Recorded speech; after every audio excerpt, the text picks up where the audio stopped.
Hey there, Laker fans. Welcome to Lakers Extra Detailed. I just wanted to take a few minutes to discuss this thing that's popped up about Austin Reaves potentially being in a trade for De'Aaron Fox, and just shed a little bit of what I think conspiratorially what's sort of happening here. So De'Aaron Fox basically says that he wants out of Sacramento and his preferred destination is the Spurs. As soon as the same time that information is presented, Shams also goes on TV and volunteers the information that the Lakers are not a preferred destination. I don't remember him ever going out and naming any other teams that were not destinations, but for some reason he goes out very specifically and names that the Lakers are not a destination. Obviously it's Klutch, so I understand LeBron AD, that sort of thing. But he openly comes out and says it in advance that that's not happening. Or the Lakers are not a preferred destination for De'Aaron Fox. Now, that was an interesting thing because I don't know why that information was volunteered. You would think that you would just leave that, just give his preferred destination and you leave it. But some of this stuff is never done without a specific purpose or a specific idea behind it. And this is not a Shams related thing. This is more like a Clutch related thing that I think is being happened. So again, I said this is a little conspiratorial, but this is what I think is happening. So they mentioned that the Lakers are not a preferred destination for De'Aaron Fox, which is fine. Um, and in reality, the Lakers can get enough money, picks, and players together in order to trade for De'Aaron Fox without giving up the player that gets discussed the next day or a few days later. So that news that's why I was a little surprised that the Lakers got named like that. But anyways, let's just take it at face value. Shams goes out and reports the preferred destination, the Spurs, and then he says that the Lakers are not a preferred destination for De'Aaron Fox. Okay, cool. He's not a preferred destination. We can continue to move on with our lives as the trade deadline comes. Then, as Mark Stein wrote yesterday, um, it there's again a volunteering of information that is very interesting, which is first we find out through Shams that the Lakers are not a preferred destination. Cool. But now we're given context through Mark Stein, which is what we see here up ahead, which is among the reasons why the Lakers are not Fox's preferred destination. Remember, Fox doesn't. Whatever the Lakers have to do to get Fox shouldn't matter to Fox. Like to get Fox, all Fox has to do is say, "I want to go to. I'd like to play for the Lakers, or the Lakers are one of the teams that I prefer to go to. If I could choose teams, if I could get traded there, I'd do that." He doesn't have to worry about how he gets there. All he has to worry about is that all he has to say is that he wants to be there. So again, this is information that's being volunteered to the public um, on behalf of by the agency, by Clutch, which I don't know, which I think I know why it's happening, but let's just continue. So it says among the reasons, this is from Stein's article, among the reasons why the Lakers are not Fox's preferred destination, Clutch has direct knowledge of many Lakers dealings thanks to its representation of LeBron and Anthony Davis, which means Clutch knows, as sources tell the Stein line, that the Lakers have zero intention of parting ways with Austin Reaves. That's basically what they're saying. So Clutch is telling the public, Laker fans, that the reason why Fox doesn't want to come to LA is because Clutch knows that the Lakers won't trade Austin Reaves. Now, my issue with this is that the Lakers can actually get to the salary that Sacramento needs like to satisfy that deal without offering Austin Reaves.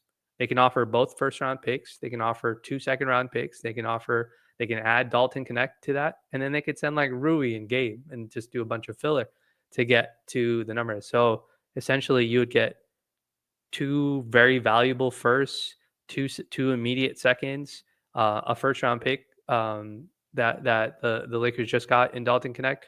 It's a pretty attractive package considering that we don't know who else is interested in De'Aaron Fox, but it's not as if Austin Reaves has to be in the deal. I think what's happened here is Clutch sort of knows that Austin Reaves is sort of the prized possession because of his contract, right? He's got a $12 million contract, and Austin's been a phenomenal player. Like he's absolutely outplayed his contract, especially the second year. And The thing that I don't know if the right word is like annoying, but it's just like you kind of like look sideways at it.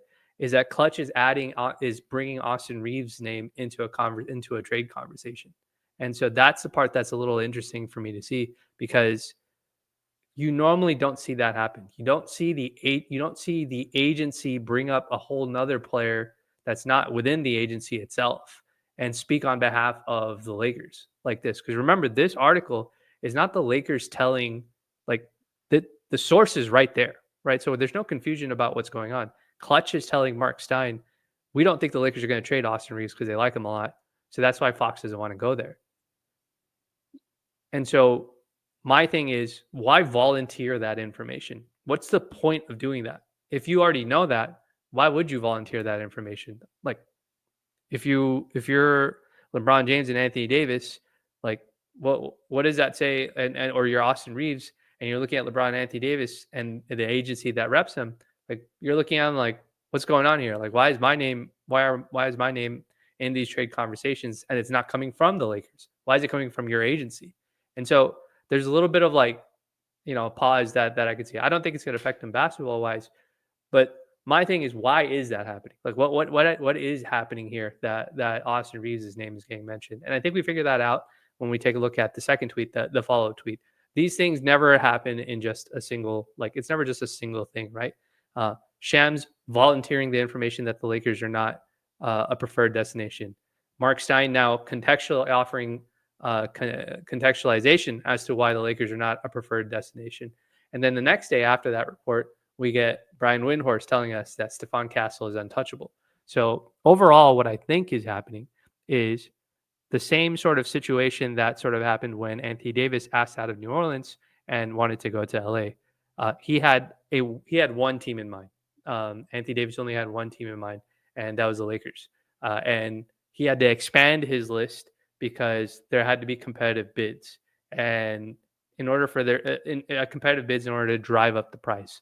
So the logic works like this: if I was the Spurs, and I know that DeAaron Fox wants to be in San Antonio, and he doesn't want to be anywhere else. He's not interested in being in LA. He's not interested in being in uh, Miami, whatever it is. If he genuinely feels that way, why would I offer anything of real significance? And mind you, I'm the Spurs, right? Like there's no LeBron James on the other side where your championship window is based on the age, right? Victor Wembanyama is very young. So why would I rush my way to try and overpay for a guy like DeAaron Fox when I could probably get him for cheaper? Like maybe I offer just Harrison Barnes and Chris Paul and a couple of first round picks. Like I don't have to offer Stephon Castle to you. And that's the report that's coming out right now that Stephon Castle is untouchable. So what I think is happening is that Klutch is trying to get De'Aaron Fox to the Spurs. And the problem is that the Spurs are like, this is a one horse race. There's nobody else competing for De'Aaron Fox. Why do we have to give anything of real value to the Kings? Look, trades don't have to be fair. Your client is the one, you guys are the ones that want to move them. Why should we have to give up something of significant value or anything of significant value? And again, there's no urgency behind it. Like the Spurs could just be like, yeah, we'll just wait. We'll wait till the offseason or we'll wait till he's a free agent. And maybe we'll just create the cap space and sign him in free agency. Remember, it's Fox that wants out. And so that's why, and he's not signing the extension. So the Kings are trying to move him. So I think what's happening is the Spurs have told the Kings, hey, we're not giving you Stephon Castle for De'Aaron Fox. We don't care. Like we don't have to give him to you. We can get to De'Aaron Fox's salary without trading Stephon Castle to you. And I think what Klutch is trying to do is sprinkle in different names like Austin Reaves to make it seem like the Lakers could create, if they did decide to move Austin Reaves, could create a competing bid for a guy like De'Aaron Fox. And the idea behind that is if you have people or other teams and you float the names of the players that are out there, right? Austin Reaves, if for like Miami, it's somebody else, or if it's for any other team, it's like another young player.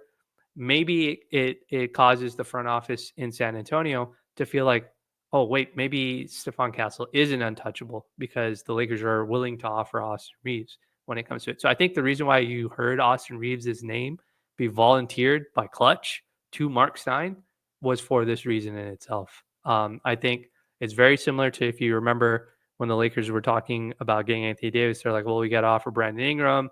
And then one of the competing bids that you heard is like, oh, Boston might offer Jaylen Brown for Anthony Davis. And there's a whole conversation about, Jaylen Brown now versus Brandon Ingram's future. And you have sort of the same situation here where you have Austin Reaves, who's on an amazing contract, but he's a little bit closer to the realized value of who he is as a player.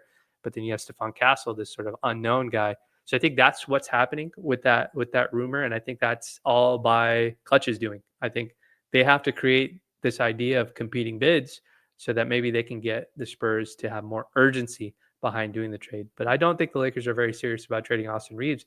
And honestly, if DeAaron Fox wants out, why do I have to trade Austin Reaves to get him? I can make the salaries work. I can send back productive players. They're not going to be at the same talent level, but they're not bad players. And I can get you the picks that you want in order to do it. So why do I have to trade Austin Reaves to make it happen? And more importantly, why is Klutch volunteering that information to writers? So I think conspiracy-wise, I think that's what's happening here. I think that's why Austin got mentioned the way he did by Mark Stein in his article. And this is just how this is the way the games work behind the scenes. So, we'll see what happens. Lakers have their own things they've got to work out and different things that we have to add. But I don't think DeAaron Fox, I don't think Austin Reaves is going to get moved. And I don't think DeAaron Fox is actually serious about coming to the Lakers. Because if he was, this isn't the way that you'd want to go about doing it if you really want to come to the Lakers. But we'll see what happens and we'll see how the trade deadline shakes out. I hope you guys have a wonderful day. If you haven't, please like and subscribe. If you haven't, the channel's continuing to grow. You guys are continuing to be awesome. So I'm very thankful for that. I hope you guys have a wonderful day. And if nothing else, I'll catch you in the next one. Take it easy.